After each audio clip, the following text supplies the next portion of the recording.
அருமையான மாலை பொழுதினிலே முத்தமிழின் சுவை வருக. இந்த கவியரங்கிற்கு வந்திருக்கும் நல்ல உள்ளங்களை வணங்குகிறேன். கவிஞர் இளமை அவர்கள் எழுதிய கல்லறை வெளிச்சம் என்ற நூலிலிருந்து எடுக்கப்பட்ட தமிழனால் வாழ்வோம் தமிழுக்காய் வாழ்வோம் என்ற கவிவரிகளை உங்களுக்காய் மொழிகிறேன். தமிழ்தான் எங்கள் தாய்மொழி, தமிழனுக்கு இதுவே உயிர்மொழி. அலை மிகுந்த வறுமை வந்தேன் அவதியுற்ற நாளிலும் ஐயவிட்டு உண்ணுகின்ற அறிவு சொல்லும் தமிழ்மொழி. பொதுகையிலே பிறந்து முச்சங்க சபையிலே வளர்ந்து கம்பன் கவையிலே மலர்ந்து வையகத்தின் இணையில்லா செம்மொழியே, உந்தன் பிறவ கண்டு புற முதுகு காட்டி ஓடிப்போனான். இன்றோ இங்கு இவன் தமிழன் என்பதையே மறந்து போனான். முரசு கொட்டி உன்னை கண்பிழிக்க செய்வதா? இல்லை, உன் இனம் மண் மூடி போன பின்பு விழிதிறக்க சொல்வதா? தமிழுக்காய் ஒரு குரல் கொஞ்சம் செவிமடுத்திடு. குறிஞ்சி முல்லை மருதம் நெய்தல் பாலை என்ற உன் குடிமக்கள் வாழ்ந்த பெருமையை அறிவாயோ? கொடிக்காய் கொடி முல்லைக்காய் தன் தேரையே தானம் தந்த பாரியை நீ மறவாயோ? நெற்றிக்கண் திறப்பினும் குற்றம் குற்றமே என்று ஈசரிடம் வாதித்த முச்சங்கத்தின் முப்பெரும் புலவர் நக்கீரரை நீ அறியாமல் போனாயோ? இரண்டடி ஏழு சீர்கள் உலக பொதுமறையாம் திருக்குறள் இயற்பியலும் இலக்கியமும் பிணைந்த நீதி நூல் எம் ஐயன் வள்ளுவன் தந்த ஒப்பற்ற இலக்கியம். இலக்கியம் ஒரு புறம் இருக்க மறுபுறம் காப்பியம். ஆம், சோழர் காலம் அது காப்பிய காலம். சிலப்பதிகாரம், மணிமேகலை, சீவக சிந்தாமணி, வளையாபதி, குண்டலகேசியனும் ஐம்பெரும் காப்பியங்களை கரம் பிடித்து உலா வந்த வசந்த காலம்.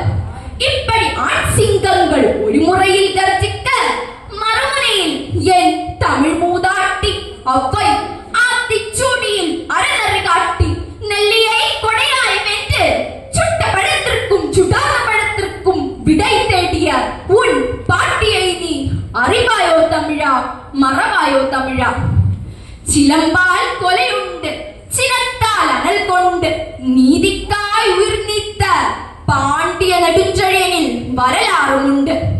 மரபால் ஆயிரம் படைத்தும் புது கவிதையால் புதுமை படைத்தும் உன் தாயையும் தாரத்தையும் கைப்பிடித்து அழைத்து வந்த எந்த முண்டாசு கவிஞனை நீ அறியாமல் போனது கூத்தாயிருக்கிறது, கேலி கூத்தாயிருக்கிறது. அன்றோ தமிழ் வளர்த்த ஒரு கூட்டம், இன்றோ தமிழழிக்க ஒரு கூட்டம். ஆங்கில மொழிக்கு சிவப்பு கம்பளம் விரித்து முன் வரிசையில் முட்டி மோதி வந்து நின்றாய். வெட்கமில்லையா தமிழா? தமிழ் மொழிக்கு காவலன் என்றல்லவா உன்னை நினைத்தேன். ஆனால் நீயோ ஆங்கிலத்திற்கை குடைபிடித்தாய வெள்ளை நுமிழந்தே சிலே பஞ்சாமிர்தம் என்பதா? இல்லை, பாராண்ட தமிழ் மொழியை மண்மூடி புதைப்பதா? நான் கேட்கிறேன், வள்ளுவன் ஆங்கிலம் படித்தானா? இல்லை, வெள்ளைக்காரன் தானுன கப்பனா? கண்ணிருந்தும் குருடனானாய், செவி இருந்தும் செவிடனானாய். உண்மையை நீ மறந்து போனாய், உண்மையை நீ உரைக்கிறேன்கள்.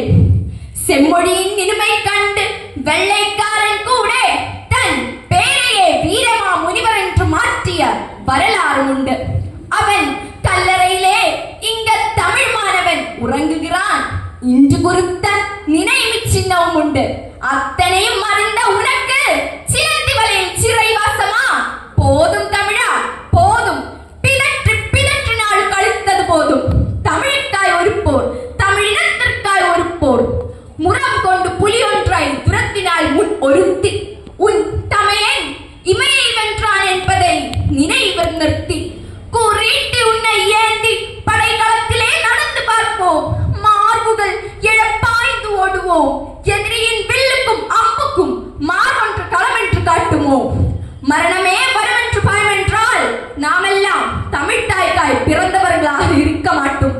போர் முனையில் வீழ்வது நாமாக இருப்பினும் வாழ்வது தமிழாக இருக்கட்டும். நன்றி, வணக்கம்.